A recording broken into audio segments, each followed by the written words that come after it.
नमस्कार. या विशेष बातमीपत्रामध्ये आपल्या सगळ्यांचं स्वागत. मी प्रसाद काथे.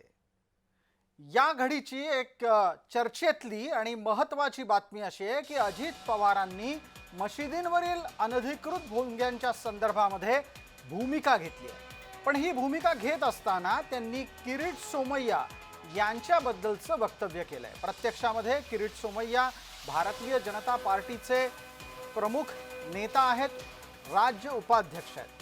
त्यांच्या संदर्भात अजित पवारांनी सार्वजनिकरित्या वक्तव्य करत किरीट सोमय्यांनी मशिदीमध्ये जाऊ नये असं म्हटलं आणि महायुतीमध्ये भोंग्यांच्या निमित्तानं, मशिदीवरील भोंग्यांच्या निमित्तानं वाद पेटलाय का असा सवाल उपस्थित होतो आहे.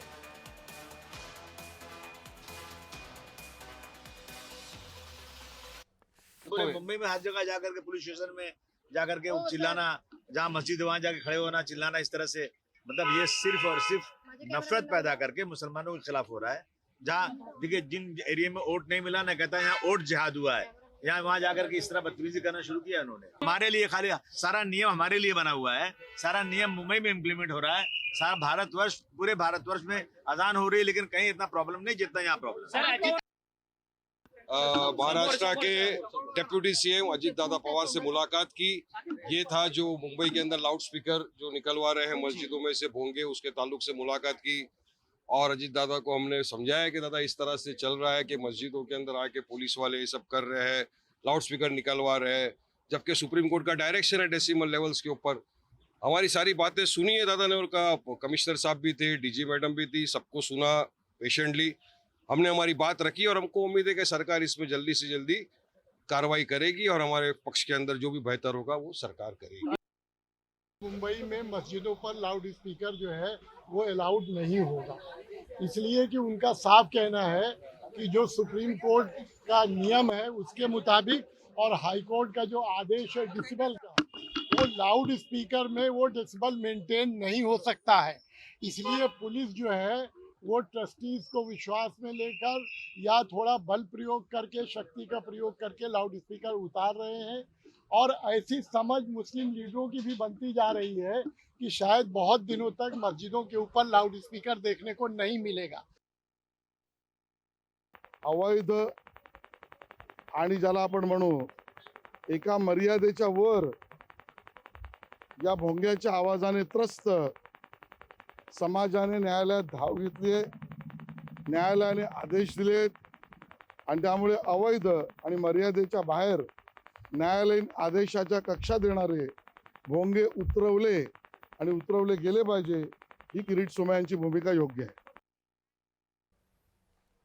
या निमित्तानं आपल्यासोबत चर्चेला जोडले गेलेले आहेत विनायक आंबेकर, प्रवक्ता भारतीय जनता पार्टी, आणि त्यांच्या सोबत या चर्चेत आहेत रुपाली ठोंबरे पाटील, प्रवक्ता राष्ट्रवादी काँग्रेस. दोन्ही या मान्यवरांचं चर्चेत स्वागत. मला पहिला प्रश्न रुपाली ठोंबरे पाटील यांना विचारायचा आहे.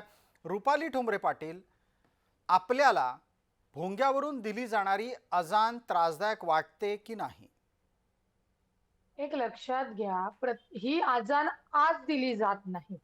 जी अजान दिली जातीये त्याच्या विरोधात, म्हणजे जे कंटिन्युअसली जी काही रात्रंदिवस किंवा दुपार, सकाळ दुपार संध्याकाळ, आधी पहिल्या वेळेला म्हणजे मी लहान असताना जेव्हा ती जास्त प्रमाणात दिली जायची, त्याच्यावर आता काही सगळे आपल्या समाजातील लोक ही हायकोर्ट आणि सुप्रीम कोर्टामध्ये गेलेली आहेत आणि त्याच्यानुसार सुप्रीम कोर्टाने डायरेक्शन दिलेली आहे.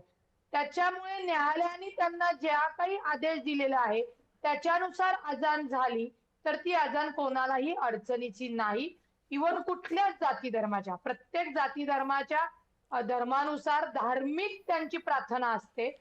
परंतु आज मुस्लिम बंधू जे काही राज्याचे उपमुख्यमंत्री अजितदादा यांना भेटले, त्याच्यामध्ये त्यांनी त्यांच्या तक्रारी सांगितल्या. त्याच्यामध्ये एकच होतं की जे काही हायकोर्ट आणि सुप्रीम कोर्टाने निर्णय दिलेला आहे त्याची इम्प्लिमेंट ही सरकारच्या माध्यमातून ज्या शासकीय यंत्रणा आहे, म्हणजे गृह खाता आहे, पोलीस यंत्रणा आहे, यांनी कायदेशीर नुसार केलं पाहिजे. अगदी. मग हेच करत असताना रुपालीताई, प्रश्न असा उपस्थित राहतो की कायदेशीर कारवाई व्हावी, कायद्याच्या चौकटीत राहून कारवाई व्हावी, कारवाई कोणत्याही प्रकारे कोणत्याही दबावापोटी होऊ नये, हे सगळं मान्य आहे. असं असताना आपल्या नेत्यांनी भलत्याच पक्षाच्या, म्हणजे खरं तर महायुतीत तुमच्या सोबत असलेल्या एका पक्षाच्या नेत्याला तुम्ही मशिदीत जायचं नाही असं सांगण्याची काय गरज होती? एक्झॅक्टली. एक लक्षात घ्या, किरीट सोमय्या जेव्हा मशिदीमध्ये जाणार, किरीट सोमय्या कोणी सरकारी ऑफिसर आहेत का? त्यांच्याकडे कोणती ऑथॉरिटी आहे का? आपला भारत देश संविधानानुसार चालतो. हिंदू, मुस्लिम, शीख, ईसाई हे सगळे वेगवेगळ्या जाती धर्माची लोक आपली इथे राहतात आणि आपला देश संविधानानुसार जातो. जी कारवाई करायची आहे ती पोलिसांच्या मार्फत कायदेशीर पद्धतीने झाली पाहिजे. जर तिथं आमच्या मित्र पक्षातले काही जर लोक तिथे कारवाई करण्यात जात असतील तर निश्चितच हे चुकीचं आहे आणि म्हणून राज्याचे उपमुख्यमंत्री म्हणून अजितदादांनी स्पष्ट सांगितलं की कुठल्याही राजकीय पक्षाच्या नेत्याने ती कारवाई स्वतःहून करण्याचा त्याला कोणताही अधिकार नाही. आणि हा धार्मिक विषय आहे. या धार्मिक विषयामध्ये समाजामध्ये ते निर्माण जी. होऊ शकतो, चुकीचा समज आता होऊ इथे शकतो. आता इथे जी जी आपण जो मुद्दा मांडताय रुपालीताई, त्यावर पटकन विनायक आंबेकरांना बोलतं करतो. विनायक आंबेकर, थेट आक्षेप कोण घेत आहे? अजित पवार घेत आहेत. अजित पवार कोण आहेत? राज्याचे उपमुख्यमंत्री आहेत, महायुतीतला एक महत्त्वाचा घटक पक्ष असलेल्या पक्षाचे प्रमुख आहेत, सरकारला समर्थन देणारी व्यक्ती आहे. या स्थितीमध्ये त्यांनी ही भूमिका घेणं, जी आत्ता आपण त्यांच्या प्रवक्त्यांच्या मुखातून ऐकली, किरीट सोमय्या सामाजिक धार्मिक तेढ पसरवतायत, हे पटतंय तुम्हाला? आणि अशा प्रकारची भूमिका सार्वजनिकरित्या घेतली जावी का? जर अजित पवारांना किरीट सोमय्यांच्या बद्दल काही म्हणायचं असेल तर ते थेट त्यांनी देवेंद्र फडणवीसांना मुख्यमंत्री या नात्यानं सांगायला हवं होतं का माध्यमांमध्ये, किंवा अशा पद्धतीनं भूमिका मांडायला हवी होती? आपण जो मुद्दा मांडताय तोही बरोबर आहे आणि अजितदादांनी जे केले तेही बरोबर आहे. अजितदादांनी एवढंच म्हटलं की जे आता रुपालीताई म्हणाल्या की कुठल्याही व्यक्तीने जाऊन कुठेही वाद घालू नये, कारण मुंबई पोलीस ऍक्ट प्रमाणे जर हायकोर्टाने निर्णय दिलाय, सुप्रीम कोर्टाने डेसिबलची मुदत घालून दिली, तर त्याच्या आतमध्ये मशिदीवरचा भोंगा हा राहिलाच पाहिजे, याच्यामध्ये सगळ्यांचं एकमत आहे. मला वाटत नाही अजितदादांचं वेगळं मत आहे असं.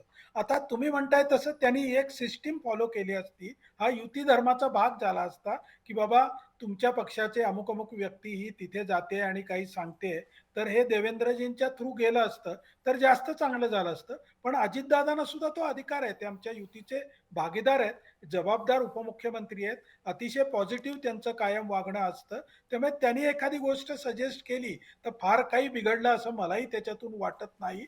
मग आणि पुढचा अशी मुद्दा जी घेऊयात शेजाऱ्यांनी- आपण पटकन. या क्षणाला तुम्हाला अजितदादांच्या एकूणच वर्तनाच्या संदर्भातली भूमिका घेताना कदाचित अडचण होतीये की काय, असा प्रश्न मला तुमचं वक्तव्य ऐकून पडलाय. पण विनायकराव, एका गोष्टीचा खुलासा करा, मशिदीवरचे अनधिकृत भोंगे हटवण्याच्या संदर्भातली पोलिसांची कारवाई ही जर नियमानुसार चालली आहे तर मग मुंबईमध्ये अशा प्रकारची बैठक घेण्याची गरज होती का? मुख्य म्हणजे एक लक्षात घ्या की किरीट सोमय्या सुद्धा नेहमी जो मार्ग वापरतात ते पहिलं पोलीस स्टेशनला माहिती अधिकारामध्ये माहिती मागवतात. माझ्याकडे त्यांचा आत्ता माहिती अधिकारातला सगळे अर्ज आहेत, मी त्यांच्या व्हॉट्सअप ग्रुपवर आहे, आणि त्यांनी भांडूप हे भोंगे मुक्त झाला असं म्हटलं, कारण ज्या ठिकाणी परवानगीपेक्षा जास्त भोंगे आहेत ते काढले गेले का पहिल्यांदा ते पोलीस स्टेशनला विचारतात आणि मग त्याचा फॉलोअप घेतात. त्यामुळे त्या पद्धतीने ते जर गेले तर माझ्या मते काही चूक आहे असं वाटत नाही मला त्याच्यामध्ये. फक्त त्यांनी पर्सनल जाऊन कुणाची वाद घालणं वगैरे असं ते नॉर्मली करत नाहीत. तसं जर काही दादांच्या कानावर गेलं असेल तर त्या बाबतीतला हा मुद्दा असावा. पण दादांनी सुद्धा अतिशय चांगल्या शब्दामध्ये पॉझिटिव्ह व्ह्यूज घेऊनच सांगितलेले आहेत. त्यांनी काही यांच्यावरती किरीट सोमय्यांवरती हे केलेलं नाही. त्यांनी एक आवाहन केले उपमुख्यमंत्री म्हणून. जी, रुपाली पाटील यांच्यापर्यंत पोहोचणं गरजेचं आहे. रुपाली पाटील, मुद्दा इथे आता अजित पवार विरुद्ध किरीट सोमय्या असा नाहीये, तो मुद्दा पुढे नेतोय आपण, त्या मुद्द्याच्या पुढच्या टप्प्यावर जाणं गरजेचं आहे. आणि त्यासाठी मी आपल्याला असा प्रश्न विचारेन की प्राप्त स्थितीमध्ये मशिदींवरचे अनधिकृत भोंगे हटवायचे की नाही हटवायचे? मशिदीवरचे जे अधिकृत म्हणजे परवानगी घेतलेले भोंगे आहेत ते तसेच राहणार आहेत, परंतु त्याच्यामध्ये जे बेकायदेशीर पद्धतीने भोंगे आहेत ते निश्चितच हटवले जाणार. तुम्ही आता मगाशी बोललात की अजितदादांनी मीडिया समोर का सांगितलं, कारण का तुम्ही एक लक्षात घ्या की ही जी बैठक आहे ही मुस्लिम बंधूंनी राज्याचे उपमुख्यमंत्री अजितदादा यांना यांच्याशी मीटिंग घेऊन सांगितलं की आम्ही हायकोर्ट आणि सुप्रीम कोर्टचा आदेश मान्य करतोय आणि त्याप्रमाणे वागतोय, परंतु काही म्हणजे जर किरीट सोमय्या जे आहेत, तुम्ही ज्या सरकारमधले आहात किंवा आमच्या मित्र पक्षातले जे नेते ते किंवा इतर कोणी हे डायरेक्ट मशिदीमध्ये येतात आणि कारवाई करतात. म्हणून मी तुम्हाला सांगितलं की बर. जर हा प्रश्न राज्याच्या उपमुख्यमंत्र्यांना राज्याचे जे मुस्लिम बंधू आहेत हे जर सांगत असतील तर निश्चितच याचं उत्तर नाही, पण मग आंबेकरांना प्रश्न विचारतो याच्यामध्ये एक पटकन. आंबेकर जी, आपल्याला लक्षात असेल आणि आठवतही असेल की राज्याचे गृहमंत्री हे भारतीय जनता पार्टीचे आहेत. मुसलमानांना जर समजा भोंग्यांच्या विरोधातल्या कारवाईच्या संदर्भातल्या कुठल्याही तक्रारी करायच्या असतील तर त्यांनी गृहमंत्र्यांना आधी भेटणं गरजेचं होतं. अर्थमंत्री काय करू शकणार होते त्याच्यामध्ये?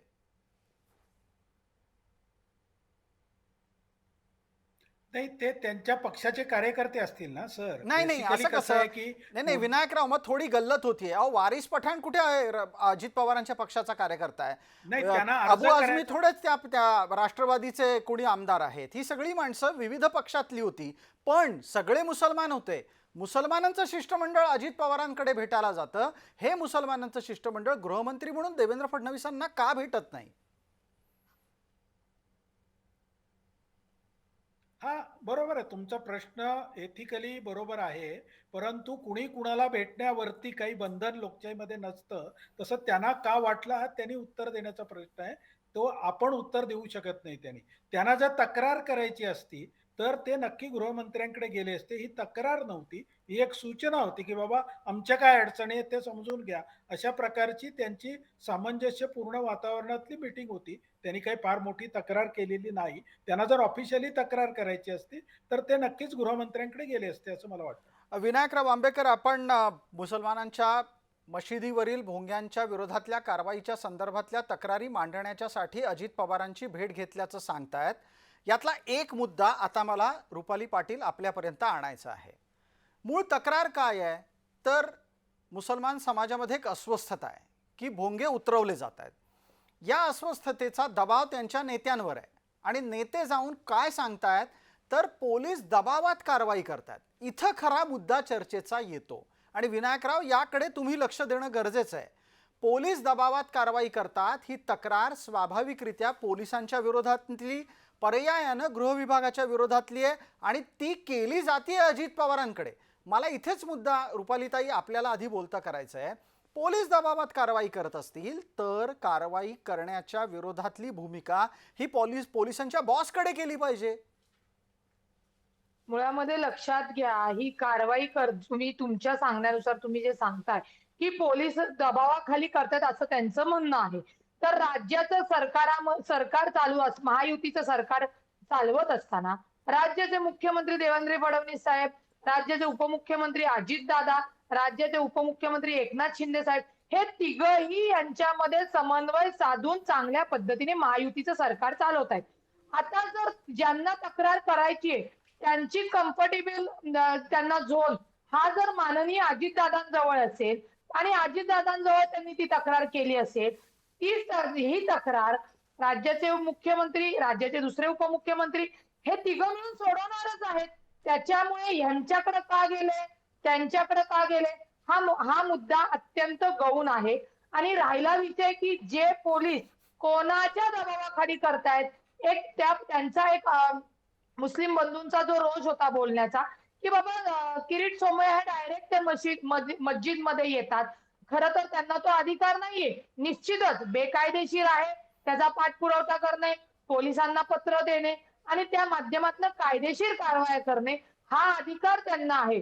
याच्यासाठी जे मुस्लिम बंधू ही तक्रार घेऊन गेलेली आहे की कुणीही तिथे कुठल्याही पक्षाचा नेता कार्यकर्ता जाऊन कारवाई करू शकत नाही. ही कारवाई कायदेशीर पद्धतीने ज्या शासकीय यंत्रणा आहे, जे गृह विभाग आहे, जे पोलीस आहे त्यांच्या माध्यमातून झाल्या तर मुस्लिम बंधूंना ती अडचण नाहीये. आपण एक लक्षात घ्या. आपण याच्यावरचा एक मुद्दा घेऊन तुमचाच या वक्तव्याचा संदर्भ घेऊन विनायकराव आंबेकरांना विचारतो. विनायकराव, सातत्यानं रुपाली ठोंबरे पाटील काय सांगतायत की म्हणे कारवाई कायद्याच्या चौकटीत असेल तर मुसलमानांना कोणत्याही प्रकारचे आक्षेप नाही आहेत. वस्तुस्थिती काय आहे? दिसून असं येतं की कारवाई करण्याच्यासाठी पोलीस गेले की त्यांना कारवाई करू दिली जात नाही. आताच्या घडीला तुमचं सरकार आहे, तुम्ही बटेंगे तो कटेंगे म्हणूनच आलात ना सत्तेमध्ये. मग आत्ता जर समजा कारवाया या अनधिकृत भोंग्यांच्या विरोधात करण्याच्यासाठी कोणी हायकोर्टाचे नियम आदेश पाळावेत म्हणून दबाव निर्माण करत असेल तर चुकतंय कुठं? बेसिकली भाजपची भूमिका या मुद्द्यावरती अगदी स्पष्ट, स्वच्छ आणि कायम आहे की हायकोर्ट आणि सुप्रीम कोर्टाच्या आदेशाप्रमाणे चालणारे भोंगे फक्त चालतील, बाकीचे भोंगे हे हटवले जातील. त्याची कार्यवाही जी आहे ती बऱ्यापैकी सुरू आहे. त्याच्यामध्ये एखाद्या ठिकाणी तणाव झाला असेल, आता हा तणाव कोण करतं? तर तणाव काही विघातक शक्ती ज्या असतात त्या तिथल्या सामान्य माणसाला भडकावून करतात. तर त्यावेळेला वेळेनुसार थोडंसं एक पाऊल मागे एक पाऊल पुढे करून त्यांना ती सवय लावणं, ती जी आदेश आहे त्याचं पूर्ण पालन होईल असं बघणं, हे पोलीस मशिनरी सध्या करते आहे. त्याच्यामध्ये कुठे जर काही तणाव निर्माण झाला तर आम्ही पोलिसांना नक्कीच जबाबदार धरणार, कारण मुंबई पोलीस ऍक्ट प्रमाणे चालणारी ही कारवाई आहे. त्याची जबाबदारी ही पोलिसांवर आहे आणि त्यासाठी भाजप नेते पोलिसांच्या वरती दबाव तयार करणार. ते दबाव गैरकायदेशीर करतायत का? नाही, ते कायद्याच्या पालनासाठी ते दबाव तयार करतात. तो वैध आहे, त्याला काही कुणाची बंदी असण्याचं कारण नाही. मगाशी जे ताईने सांगितलं की कुणी फिजिकली जाऊन स्वतः काही जर केलं तर ते भाजपलाही गैर वाटतं. त्याच्यामध्ये आम्ही कुणालाही पाठिंबा देत नाही, असं कोणी करत नाही. माझ्या माहितीप्रमाणे सोमय्या स्वतः जाऊन कुठेही काही करत नाहीत. ते अतिशय उच्च शिक्षित व्यक्ती आहे आणि कायद्याचं पालन करणारी व्यक्ती आहे. त्यामुळे ते कुठलंही बेकायदेशीर कृत्य करणारच नाहीत मुळात. ठीक आहे. विनायकराव आंबेकर, आपण या चर्चेमध्ये आहात. माझ्यासोबत या चर्चेमध्ये रुपाली ठोंबरे पाटील आहेत आणि तसंच या चर्चेतल्या इथल्या टप्प्यावर आता आपल्यासोबत प्रवीण पुरो जोडले गेले आहेत. वरिष्ठ पत्रकार आहेत, राजकीय विश्लेषक या नात्यानं आपण या चर्चेमध्ये प्रवीण पुरो यांचं स्वागत करतोय. प्रवीणजी, माझा आवाज आपल्यापर्यंत अतिशय नीट पोहोचतोय? हो, येतोय. या चर्चेतला इथे ज्या टप्प्यावर आपण आला आहात त्या टप्प्यावरचा मुद्दा असा आहे की अनधिकृत भोंग्यांच्या संदर्भातली कारवाई पोलीस दबावापोटी करतात आणि तो दबाव सोमय्या निर्माण करतात, अशी तक्रार घेऊन मुसलमान भेटलेत अजित पवारांना. अजित पवारांनी कोणाच्याही दबावापोटी कारवाई करू नका असं पोलिसांना सांगितलंय. मुळात हे सगळं करण्याची गरज होती का, याचं उत्तर आपण या चर्चेमध्ये शोधण्याचा प्रयत्न करतोय. पडद्यामागचं राजकारण काय आहे हे प्रवीण पुरोंकडून ऐकायचंय. महाराष्ट्र पोलीस अधिनियम 51 अंतर्गत हे आदेश मधल्या काळामध्ये दिले होते. प्रामुख्याने नाशिक पोलीस आयुक्तांनी तिथल्या मशिदींवर जे काही भोंगे वाचतायत त्यांना नोटिसा काढल्या होत्या आणि नंतर राज्य सरकारमधल्या काही मंत्र्यांच्या दबावानंतर त्या नोटिसा मागे घेण्यात आल्या. पण हे सगळं करत असताना खरं म्हणजे आज किरीट सोमय्यांनी घेतलेली भूमिका जी आहे ती, आपलं सरकार जेव्हा सत्तेवर असताना त्या पक्षाचा एक नेता जेव्हा त्याला विरोध करतो आणि थेट मशिदीमध्ये जाण्याची भाषा करतो, तेव्हा खरं म्हणजे ही बाब त्यांनी मुख्यमंत्र्यांच्या कानावर घालायला पाहिजे होती. त्यांची भेट घेऊन हे सगळं थांबायला पाहिजे म्हणून त्यांनी थेट मुख्यमंत्र्यांना सांगायला पाहिजे होतं.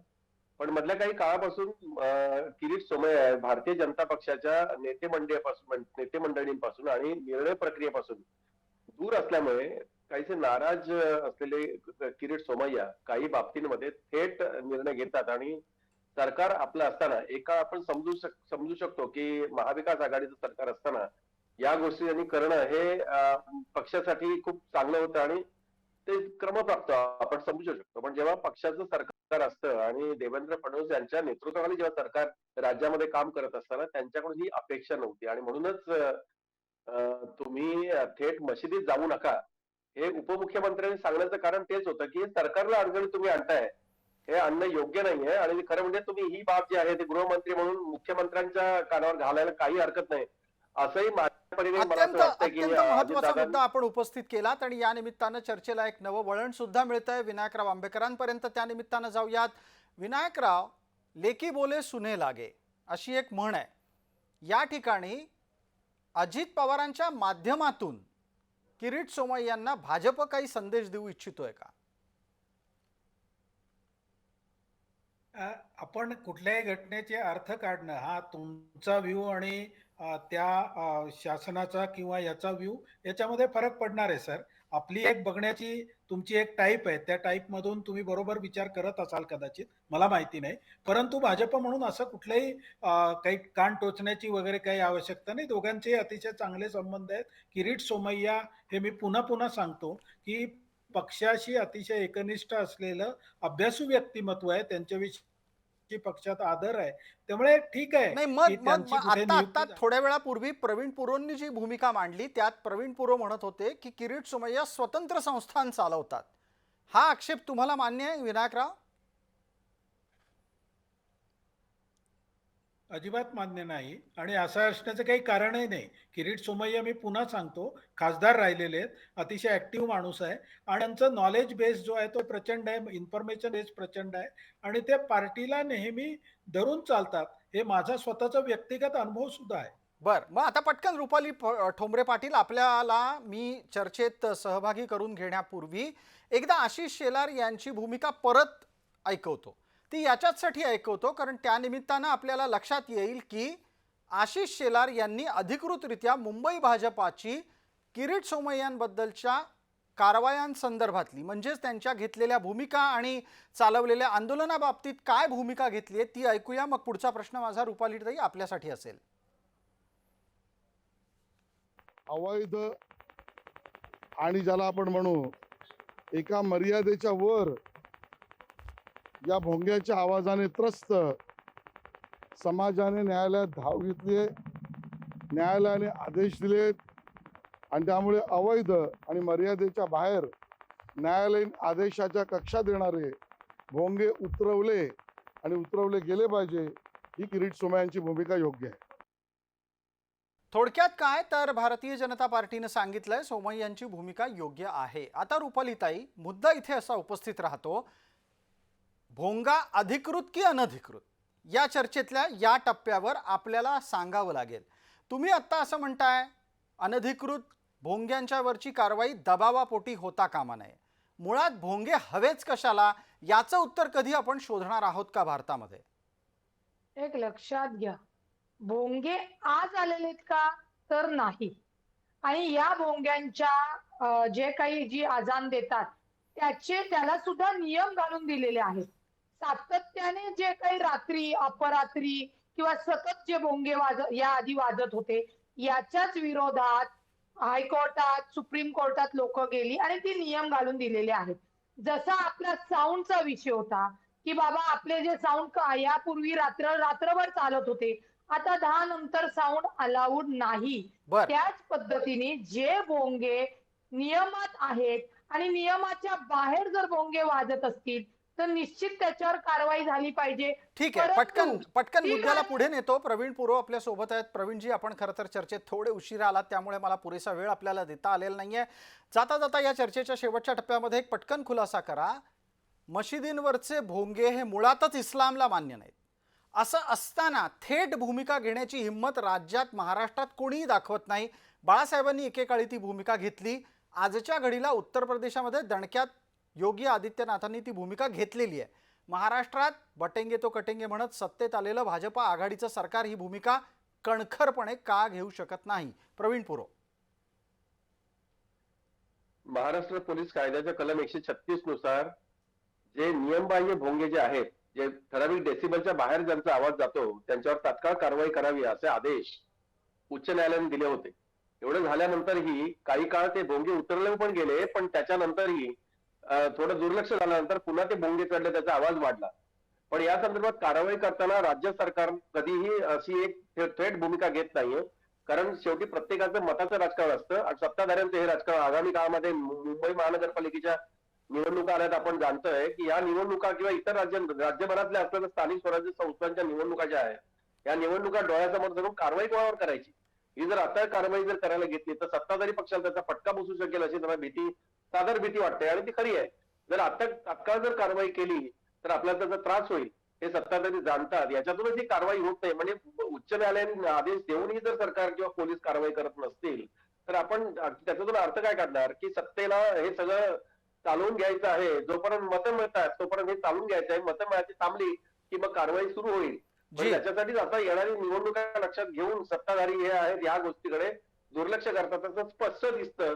अदरवाईज ही ठीक आहे, कारवाई पण झाली याच्यातला असती. एक उच्च न्यायालयाने तपशील याचा याचा याचा एक छोटासा तपशील इथे देतो, जो मुंबईचे पोलीस आयुक्त देवेन भारती यांनी आजच्या बैठकीमध्ये दिला की 1500 भोंगे उतरवले गेलेत. आत्ताचा विषय हा मशिदींवरच्या अनधिकृत भोंग्यांवरील कारवाईच्या संदर्भात आहे. झालंय असं की आजच्या दिवशी बुधवारी मुसलमानांचं एक शिष्टमंडळ अजित पवारांना जाऊन भेटलं. उपमुख्यमंत्री अजित पवारांना भेटून त्यांनी तक्रार केली की मशिदींवरचे भोंगे हटवण्याची कारवाई दबावात होतीये. थोडासा तपशील आणखी सुद्धा जोडतो. मुंबईचे पोलीस आयुक्त देवेन भारती यांनी पुराव्यानिशी सिद्ध केलं की लाऊडस्पीकरवरची अजान ही नियमात बसत नाही. नंबर 1. नंबर 2, जे लाऊडस्पीकर नियम मोडतायत त्यावर कारवाई सुरू आहे आणि असे 1500 लाऊडस्पीकर उतरवले गेलेले आहेत. आता जो मुद्दा चर्चेत आला थोड्या वेळापूर्वी, ज्याचं निरीक्षण प्रवीण पुरो यांनी मांडलं ते महत्त्वपूर्ण होतं. त्या अनुषंगानं रुपाली ठोंबरे पाटील आपल्याला विचारतो, प्राप्त स्थितीमध्ये राजकारणाच्या साठी मशिदींवरच्या भोंग्याचा वापर होत असेल तर तुम्हाला मुसलमानांची मतं हवी आहेत म्हणून तुम्ही अशा बैठका करता आहात का? सगळ्यात महत्वाचं, आम्ही मुसलमान बंधूंकडे गेलोय का मुसलमान बंधू हे राज्याच्या उपमुख्यमंत्रीकडे आले, हे तुमच्या समोर आहे. निवडणुका येतात, निवडणुका जातात, त्यावेळी ही मताचे जे काही गोष्टी आहेत त्या आम्ही मान्य केल्या असतात. आता जर त्या मुस्लिम बंधूंनी राज्याचे उपमुख्यमंत्री अजितदादांची मीटिंग मागितली असेल किंवा त्यांना त्यांच्या ज्या तक्रारी सांगायच्या असेल तर याच्यात मताचं राजकारण आलं कुठं? राहिला विषय बेकायदेशीर जे काही भोंगे आहेत त्याच्या संदर्भातली रोखठोक भूमिका सरकारचं दायित्व म्हणून अजितदादांनी मांडलेली आहे. फक्त दादांनी त्या बैठकीमध्ये या मुस्लिम बंधूंच्या सगळ्या तक्रारी ऐकून की कुणीही तिथे सरकारी कर्मचारी किंवा पोलीस नसताना कारवाईला जाऊ नये हे थेट सांगितलेलं आहे. त्याच्यामुळे मताच्या राजकारणासाठी हा कुठलाच विषय नाहीये. जर हायकोर्ट आणि सुप्रीम कोर्टाचे जे काही निकाल आलेले आहेत त्याच्यानुसार गृह खात्याने म्हणजे पोलिसांनी ती कारवाई करण्यात यावी. अगदी आणि रुपालीताई, त्याच्यात आपण काही मिनिटांसाठी थांबा. पटकन प्रवीण पुरोंपर्यंत जाऊन त्यानंतर विनायकराव आंबेकर आपल्याला बोलता करणार आहे. प्रवीण पुरो, आपण याचा खुलासा करा. जितक्या साळसूदपणे राजकीय भूमिका मांडल्या जातात त्या तितक्या साळसूदपणे असतात का? पडद्यामागचं राजकारण हे मतांसाठी असतं हे तुम्ही मगाशी अधोरेखित केलं. आत्ताच्या घडीला रुपालीताई काय म्हणाल्या, आम्ही म्हणजे राष्ट्रवादीचे लोक मुसलमानांकडे गेले नाहीत, मुसलमान राष्ट्रवादीकडे आले आहेत. तुम्हाला वाटतं मुसलमान राष्ट्रवादीकडे आलेत? कारण या प्रकरणामध्ये काँग्रेसनी एक वेगळी भूमिका मांडलेली आहे. प्रवीण पुरो, आपल्याला आठवत असेल, आपण एकदा विश्लेषण करा या संपूर्ण प्रकरणाचं. कोण कोणाकडे गेलं, कोण कुणी बोलवून घेतलं, मग आपण हर्षवर्धन सकपाळ काय म्हणालेत ते ऐकणार आहोत. रुपालीताईंना वाईट वाटेल पण तुम्हाला एक सांगतो, डॉक्टर महेश विजय बेडेकर विरुद्ध महाराष्ट्र शासन या संदर्भात उच्च न्यायालयाने एक निर्देश दिले होते की या संदर्भात मार्गदर्शक तत्वे सरकारने तयार केली पाहिजेत आणि ती मार्गदर्शक तत्व आल्यानंतर त्याप्रमाणे लागले पाहिजेत असं उच्च न्यायालयाने सांगूनही आतापर्यंत या संदर्भात कुठलीही अशी मार्गदर्शक तत्व निघाली नाही. जर ती निघाली असती तर आपण समजू शकलो होतो की सरकारचं एक पाऊल पुढे पडलं, पण असं न होता तसंच राहिलं आणि आता ते भोंगे परत वर चढले आणि त्याचा आवाज वाढू लागला. एवढं झाल्यानंतर किरीट सोमय्या तिथे गेले. याचा सरळ अर्थ आहे की सरकारने या गोष्टीकडे दुर्लक्ष केलं. ते जर दुर्लक्ष झालं नसते, दुर्लक्ष का झालं? जर तसं जर नसतं तर मुस्लिमांवर दुखायचं नाही किंवा त्यांच्या संदर्भात अगदी सॉफ्ट भूमिका घ्यायची आणि सॉफ्ट भूमिका घेऊन जेव्हा शेवटच्या क्षणाला आल्यानंतर मग आपण किरीट सोमय्याला थांबवणार. किरीट सोमय्या एक स्वतंत्र एक संस्था आहे, आपण मगाशीच म्हणालो. पण हे सगळं होत असताना केवळ दुर्लक्ष करणं हाच भाग सरकारच्या पातळीवर झालेला आहे. तो जर झाला नसता तर आतापर्यंत हे भोंगे कदाचित वाजले पण नसते. बिलकुल. मला प्रवीण पुरो या निमित्तानं तुम्हाला खरोखरच धन्यवाद द्यायचे आहेत, कारण एका महत्त्वाच्या मुद्द्यावर आपण ही चर्चा आणलीत आणि हे अधोरेखित केलं की हे जर राजकारण चाललं नसतं तर भोंगे कदाचित आपल्याला मिनारांवर वाढताना टिकताना दिसले नसते. विनायकराव आंबेकर, परत हा मुद्दा उपस्थित राहतो आणि या बाबतीत आता हा प्रश्न थेट तुम्हालाच विचारायला हवा, कारण तुम्ही काही आत्ता सत्तेत नाही आला. 14 ते 19 तुम्हीच सत्तेत होता. 14 ते 19 गृह विभाग तुम्हीच सांभाळला, तुम्ही म्हणजे तुमच्या पक्षानं सांभाळला. आत्ताच्या घडीला 2024ला सत्तेत येताना तर तुम्ही बटेंगे तो कटेंगे सांगितलं लोकांना. इतकं सगळं करूनही हळूहळू भोंगे उतरतात. अर्थ काय काढायचा? तुम्हाला भोंग्यांचं लोणचं निवडणुकीतल्या राजकारणासाठी मुरवायचं असतं का? पुन्हा एकदा सांगतो सर, प्रत्येक गोष्टीला 2 पर्स्पेक्टिव्ह असतात. मी तर म्हणतो प्रत्येक गोष्टीला 3 बाजू असतात. एक तुमची, एक समोरच्याची आणि एक खरी. तर याच्यामध्ये तुम्ही अर्थ कसा काढायचा हा आपल्याला स्वातंत्र्य आहे. आपण पत्रकार आहात, लोकशाहीचा महत्त्वाचा स्तंभ आहात. त्यामुळे पत्रकारांची भूमिका ही वेगळीच राहणार आहे. परंतु मी तुम्हाला स्पष्टपणे पुन्हा एकदा सांगतो, माननीय देवेंद्रजी फडणवीस, माननीय आशिष शेलार, माननीय किरीट सोमय्या तिघांची भूमिका एकच आहे आणि ती अशी आहे की हायकोर्ट आणि सुप्रीम कोर्ट या दोघांच्याही नियमानुसार चालणारे भोंगे असावेत. त्यानुसार न चालणारे भोंगे हे काढलेच जावेत. आणि आपणच आत्ता सांगितलं की मुंबईच्या पोलीस कमिशनरनी 1500 भोंगे काढले अशी रिपोर्टिंग आजच्या मीटिंगमध्ये केलं, ज्याच्यामध्ये मुस्लिम बांधव पण होते. त्यामुळे याचा अर्थ कसा काढायचा हा ज्याचा त्याचा प्रश्न आहे. पण माझ्या मते हा मोठा काही प्रश्न आहे असं मला वाटत नाही. ठीक भाजपची आहे. भूमिका विनायकराव आपल्याला याच्यासाठी थांबवतो, कारण आपल्याला चर्चेत एक काँग्रेसची प्रतिक्रिया ऐकायची आहे. हर्षवर्धन सकपाळ महाराष्ट्र काँग्रेसचे अध्यक्ष आहेत. त्यांनी या संपूर्ण प्रकरणाला एका वेगळ्याच पर्स्पेक्टिव्हनी पाहिलेलं आहे. विनायकराव आंबेकर, आपला हा शब्द मी थोडासा वापरतो, आपण सौजन्य घ्यावं त्याचं. पटकन एकदा ऐकूयात. सर्व मान्यवरांनी जोडलेलं रहा. हर्षवर्धन सकपाळ काय म्हणतायत या एकूणच लाऊडस्पीकर म्हणजेच मशिदीवरील मिनारांच्या अनधिकृत भोंग्यांच्या बाबत ते ऐका. ते मंत्रिमंडळातील एक सदस्य आहे आणि त्यांच्या 2 मित्रपक्षांची भूमिका वेगळी आहे आणि त्यांची वेगळी आहे का त्यांची आणि या मंत्रिमंडळातील त्यांच्या घटक पक्षाची भूमिका एक आहे हे त्यांनी पहिले स्पष्ट करावं.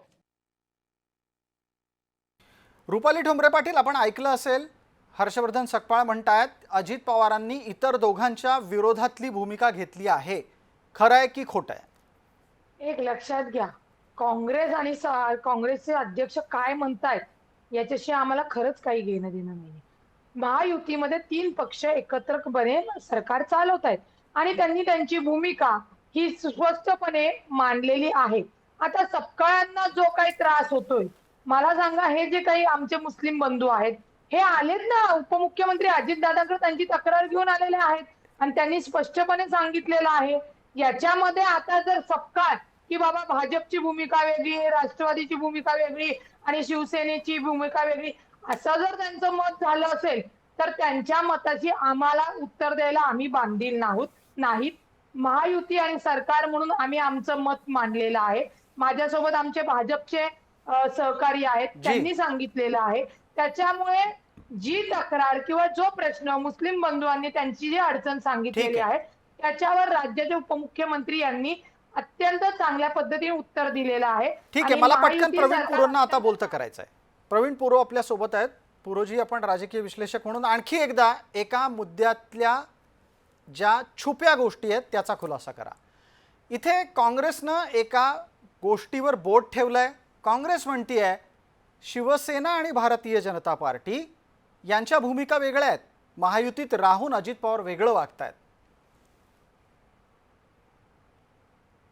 खरं आहे की अजित पवार यांच्या संदर्भात भूमिका जी आहे आज आपण पाहिलंय की त्यांनी स्पष्ट सांगितलं की हे सगळं थांबवा, तुम्ही हे काही करू नका. त्याच्या पाठीमागे कदाचित त्यांनी वलय दिला असेल की सत्तेवर आपण आहोत आणि सत्तेतली जर माणसे असं जर काही करत असतील तर योग्य नाही सांगण्याचा त्यांचा एक भाग आहे, कारण ते उपमुख्यमंत्री आहेत आणि त्यांचा पक्ष सत्तेमध्ये आहे.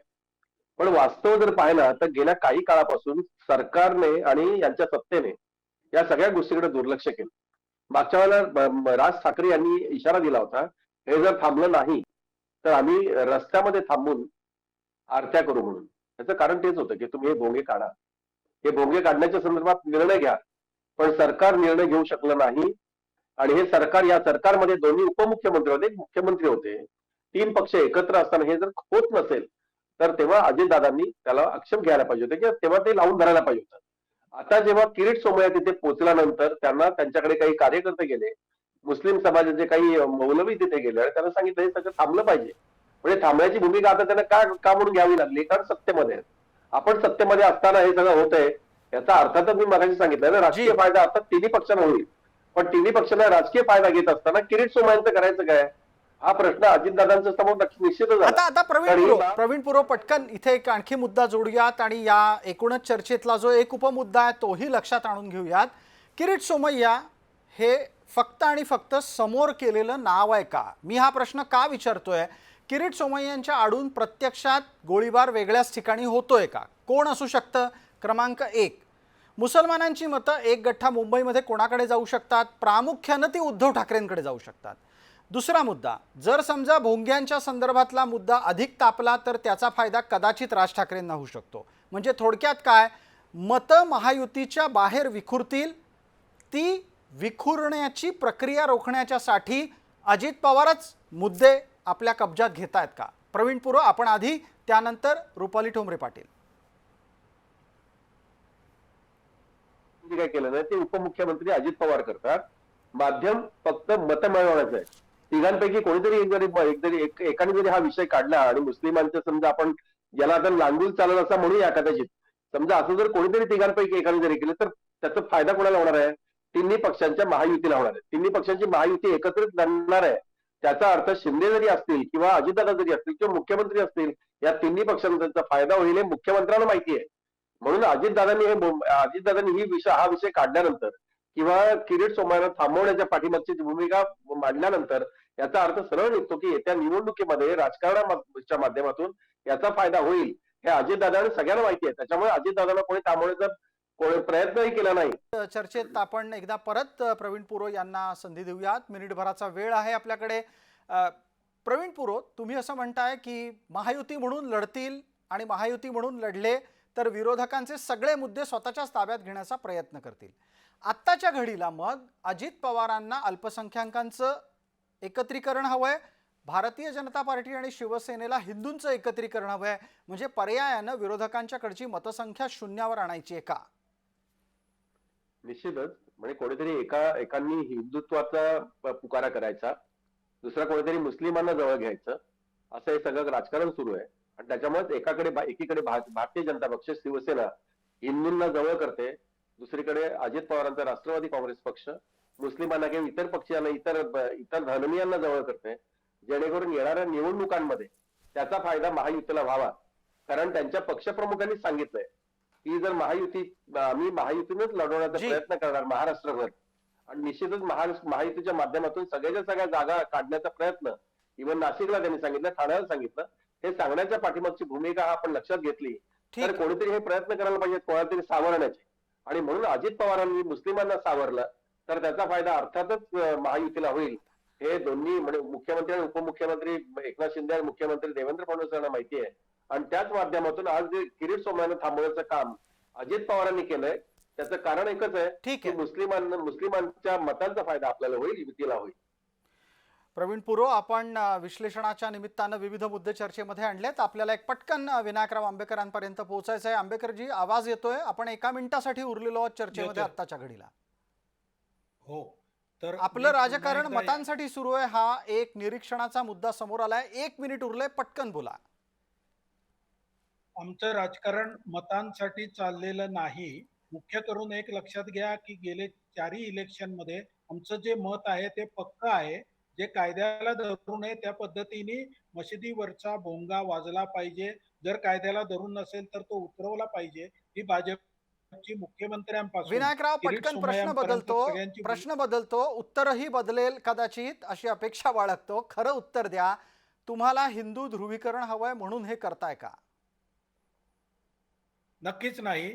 आणि आपण जे सगळं मांडताय ते आपली एक विश्लेषणाची शैली असते, त्याला अनुसरून मांडताय. परंतु भारतातला मतदार एवढा सुबुद्ध आहे की तो अशा वेगवेगळ्या पद्धतीने एकाच आघाडीने काहीतरी वेगळा किंवा युतीने काहीतरी मुद्दा मांडला तर लगेच त्याप्रमाणे त्याची मतं फिरतात, असं जर आपला समज असेल तर हा भारतातला मतदार हा विकास पहिल्यांदा त्याला मत देतो. आणि आपण मगाशी सांगत होता की एक आहे तो सेफ आहे, याच्यामध्ये मशिदीचा विरोध कुठे आला?